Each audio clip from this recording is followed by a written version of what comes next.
In this week's episode, she is 70 years old and her artistic flair matures with age. But first, she has the drive to bring change in a male-dominated industry.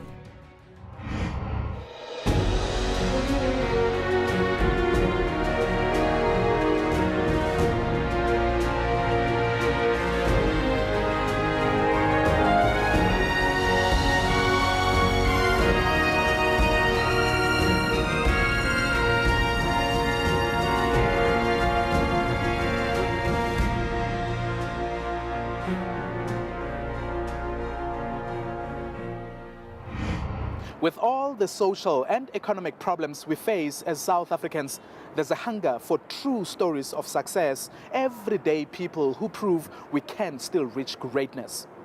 Marcia Mayaba is one of those individuals. She had to abandon her studies and look after her two siblings when her mother died of breast cancer. But through sheer determination, Masha became an award-winning leader in the automotive industry and also helped her siblings reach their goals.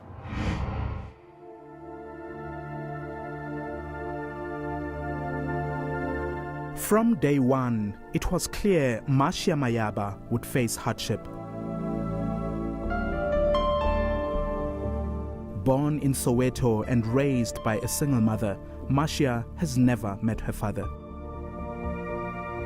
There was a time when we lived in a back room, in a one room in somebody's yard for about 3 years. Whatever little money Masha's mom made went straight to her daughter's education. And I remember one person saying to her, and I overheard the conversation because I was still young, saying, "But Portia, how do you spend all this money sending your daughter to a private school? Why don't you buy yourself a house?" Marcia used humor to get her mother and siblings through the difficult times. I remember we gathered around my mom's bed and I cut these slices of bread and we sat. My mother was teary. She's eating this bread and she's crying. So I take my piece of bread and I bite into it and say, "This chicken is delicious. How's your mashed potato, KB?" So these kids looked at me and said, "Come, let me taste your mashed potato." Let me taste your gravy, Katie. And then eventually my mom caught on it and she said, "Where's the steak? Why didn't you dish up steak for me?"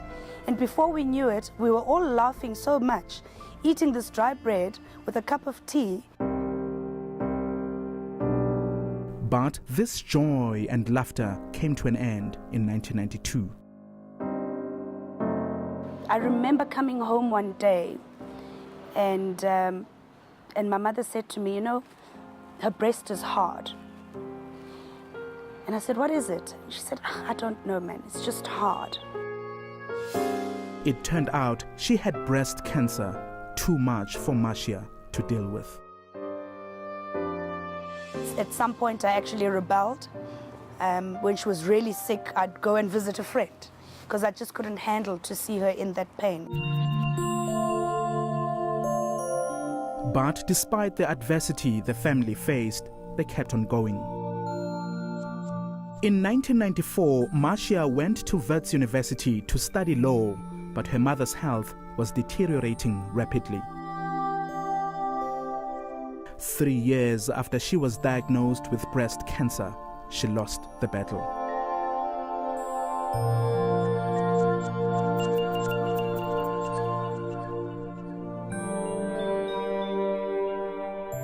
Sure. I can't really put an emotion to it. It's such a closed space, to a very deep, dark space. But my mom was gone, and it was me and the girls.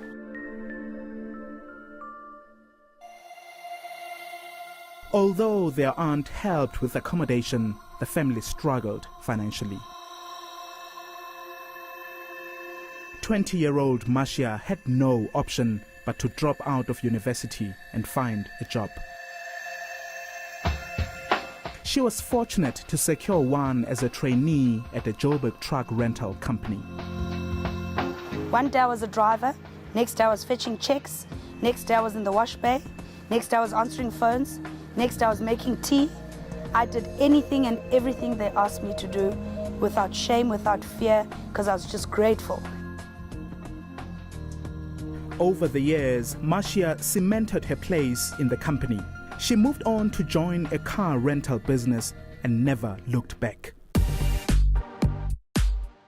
She rose quickly in the ranks and in 2011 made history in an industry largely dominated by males. I was appointed as the first black female dealer principal for the Lindsay Saker Group and Imperial Automotive Retail, as well as Volkswagen South Africa. Only a few months after she took over, Masha proved her value to the company, leading her team to coming second in the Dealership of the Year awards. But she wasn't too excited. We put it on there on our vision board. Every meeting from August 2012 to August 2013, with the team, with our people, our sales executives, our workshop technicians, the buzzword was, we want Dealership of the Year. And we buried our heads in our work and we chased that award like you cannot believe.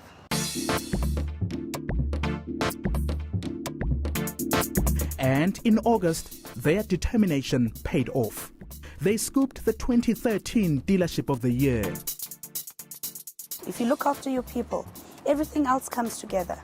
Your customers are happy, your suppliers are happy, your shareholders are happy, they are happy, their families are happy. But what you put in is what you get out. If I'm going to the top, I'm not going on my own. I'm taking people with me. When Masha's mother died, her family's future looked bleak. But young as she was, she bravely took up the parental role and helped her siblings reach their goals. Today, Kiabe Tsui is a qualified chartered accountant. She allowed us to be kids. You know, Mama passed away, but she didn't burden us with that. Did she take me through varsity? Yes, she did. She did. And I used to get pocket money every single month from her. Kiatlare Tsui is an author and audiovisual consultant. The love that she's got for us is enormous. She always says to you, you will fail one day, but it does not mean you need to give up on it, whatever you want to do. Incredible. As always, we appreciate your feedback. Against all odds at enca.com. You can also be in touch with us on Twitter and Facebook. Still to come, while most people her age have retired, she still pursues excellence.